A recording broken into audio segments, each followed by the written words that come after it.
right? And perhaps top of the list is a bias for action. We're great at talking.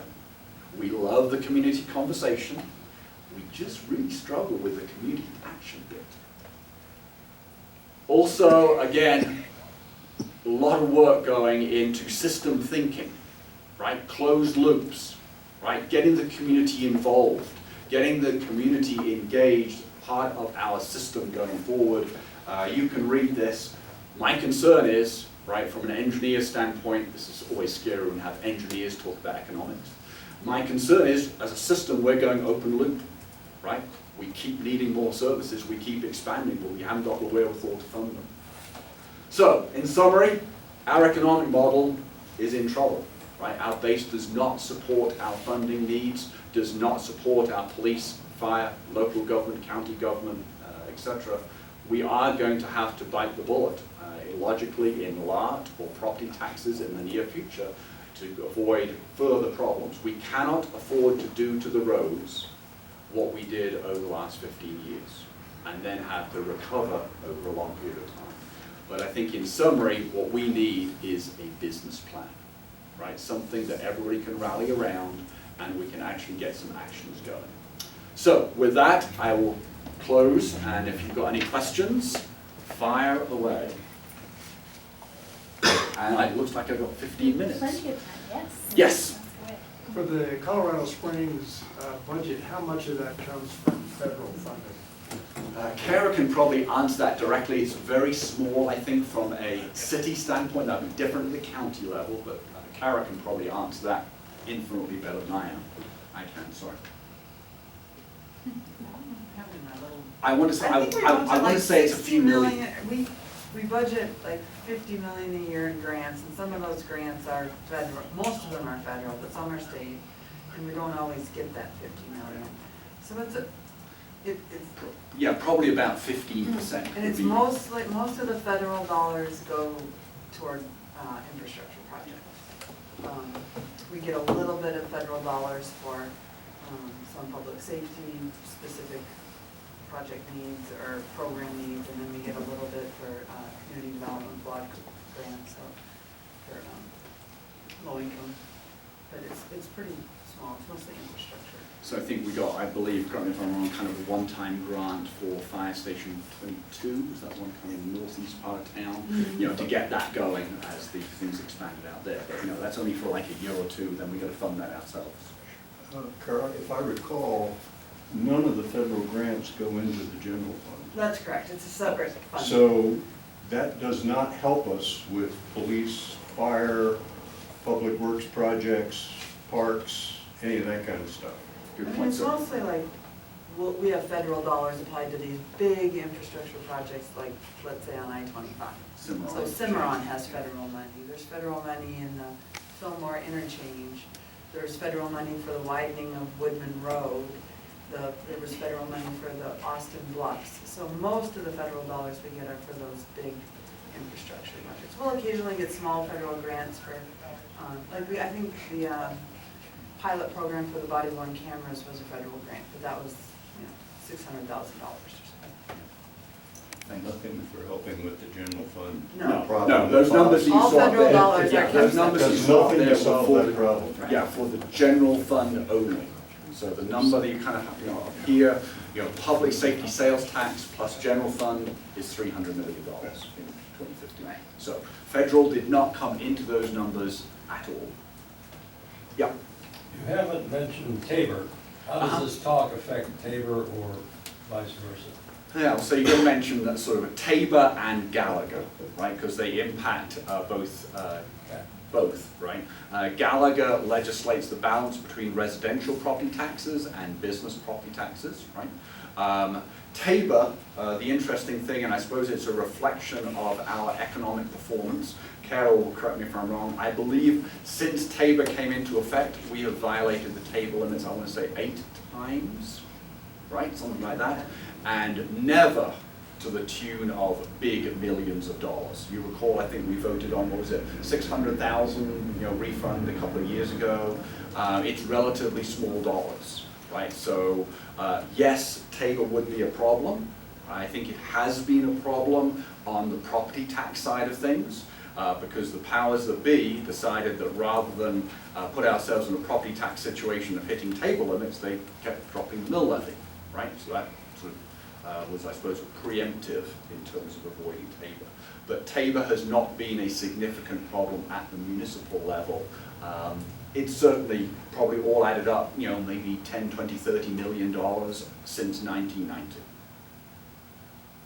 Yep. I learned from Jan Martin's age-friendly city committees that we are, a third of our seniors are retired military. So in terms of productivity of the workforce, that fact, plus the fact that supposedly, and I don't have a source for this, Colorado Springs and Pensacola, Florida, are the two most transient cities in the United States due to the turnover of military population. So how do those two factors impact the productivity that you were talking about? Yeah, so I think the productivity, right, all the numbers you see up there, it's kind of consistent in that we've had that feature, if you like, ever since these charts, you know, started, right? It hasn't changed. So those trends have built into those. Now, when you benchmark to other cities, for example, Boulder, they do not have that military and retired military component. But I think here's the interesting thing to note. When you look at the age demographics of Colorado Springs, it is almost identical in the buckets of like, you know, 0 to 5, 5 to 10, 20 to 25, right, 60 to 65, right, etc. Colorado Springs is almost identical to the state of Colorado, okay? Almost identical to Fort Collins. However, Boulder and Denver have 15% more people, I believe, in the young professional category than we do. That's where your productivity comes. And I think it's reflected in the job growth, both in Boulder and Denver, right? That's where young people go. That's where the jobs are. That's where the opportunity is, right? It's kind of a cool place to be. So, yes, it has a significant impact, but you can see that's existed over time, and even with those things built in, we have still gone down because we've lost fundamentally our manufacturing, technology, commercial business base, right? Because a lot of those jobs, I didn't split them out, right? A lot of those jobs are in the non-profit segment, which is significant. They don't pay property taxes, right? Et cetera, et cetera. So you've got another way of leaking revenue out of local government. Exactly. Is part 2 the solution? Oh, I'm working on that. So now, where is this going? So I think you know it's kind of unfair to kind of throw this out and say, hey, problem, right? Several things happening. Number one, Carl, that is sat next to you, works for the city of Colorado Springs, and Mayor Suthers has got the funding for and has initiated a comprehensive city plan. Right? That is the first time I think we've done a comprehensive city plan for 25 years. 2001, 16 years, 15 years. It's close. Number two, you know, the information you're seeing here has certainly been reviewed with the mayor, most members of city council, county commissioners, regional business lines, and a host of others, right? Part of this is education, right? Number one, dealing with reality, this is where we're at, right? Number two, it's action. So I think the kind of direction we're thinking of going is replicating some of the work that the city committee did and bringing together folks from the private sector to start tackling some of these challenges, if you like, in a structured and kind of wide community base so we can actually get some of this stuff done. So I think we're to the point probably in the fall is when we're looking to sort of actually start to work on the solutions. And so I think you can expect to see more then. Okay. Any other questions? Bruce. Hi, Good to see you. nice to see you. Sure. How big an impact was the departure of Intel? And would there have been any way the city could have enticed them to Yeah, I know that. leave Albuquerque and move all their... So let's think. In Intel's case, right, the answer to that is no. Colorado Springs was unique, and it's only the second facility that Intel has never built. Intel, as some of you may be aware, is the industry I was in, they have this copy exact mentality. So whether you go into a facility in Lexington, Ireland, Chandler, Arizona, Hillsborough, Oregon, the facilities are almost identical. You walk in the lobby, they're kind of identical. You look at the way the plumbing's done, it's almost identical. That was not true of Colorado Springs.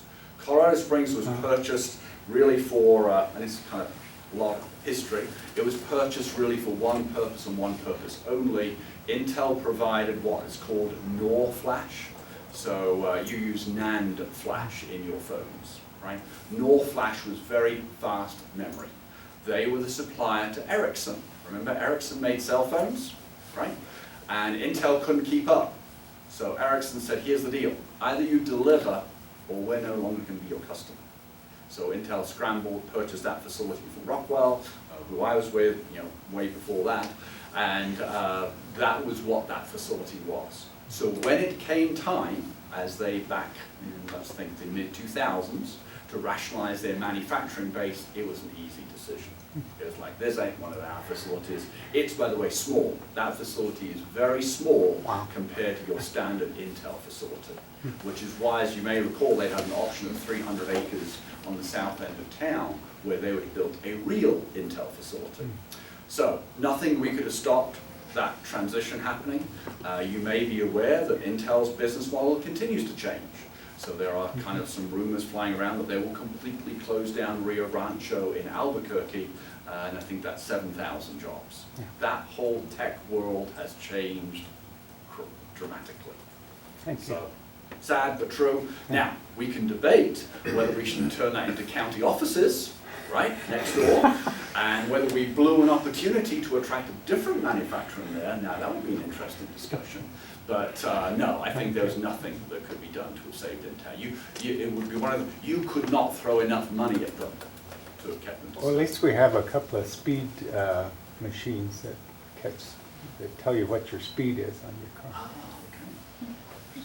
Any other questions? Yeah.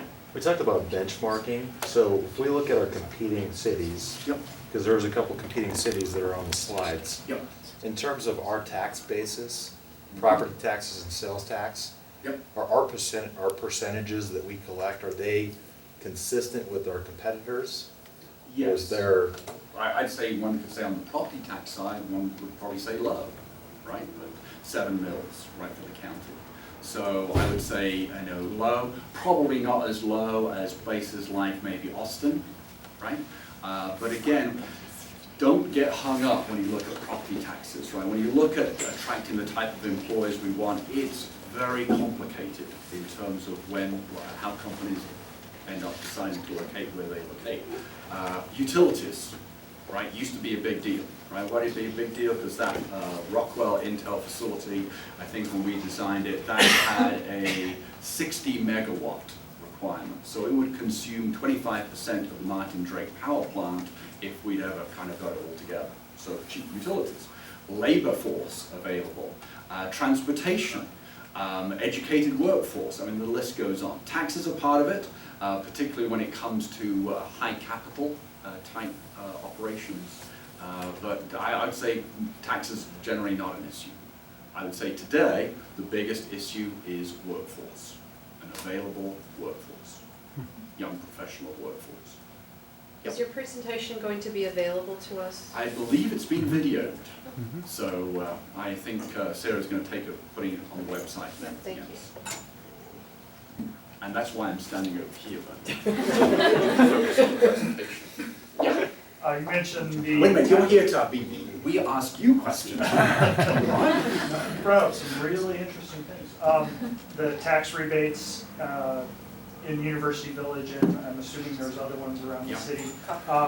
Is there a sunset date for those rebates? Well, let's think. Because there was a little miscalculation on University Village, I think you're going to see that's probably going to have to go for 35 years. No? No, It will be calendar 25? one, yeah. All right, 25 years is when that ends.